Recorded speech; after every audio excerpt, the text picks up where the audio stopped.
Setelah pemerintah pusat memotong anggaran untuk Pemkab Muara Enim sebesar 1,02 triliun, pemerintah daerah memastikan tidak ada pengurangan gaji P3K dan ASN. Untuk menutupi kekurangan dana anggaran, pemerintah akan mengatur ulang tukin atau fasilitas pegawai lainnya.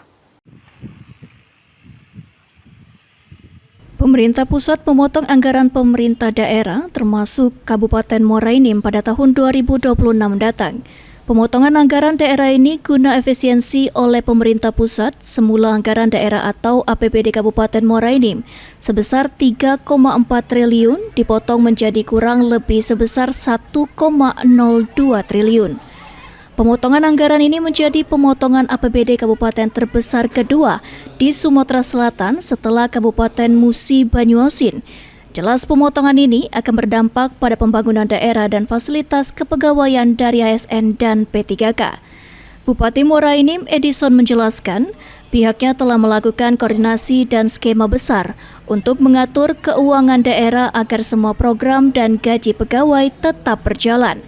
Ditambahkan Edison, akan ada pengaturan ulang tukin atau fasilitas pegawai lainnya untuk menutupi kekurangan dana anggaran. Ada dana-dana yang bisa kita setting, kita bisa desainkan seperti dana operasional perjalanan dinas dan sebagainya. Kita berupaya sedemikian rupa supaya untuk gaji pegawai ini tidak ada yang terkoreksi, tidak ada yang tidak menerima atau dikurangi, kan begitu, termasuk antaranya P3K. Jadi kita jamin bahwa gaji P3K itu akan dibayarkan.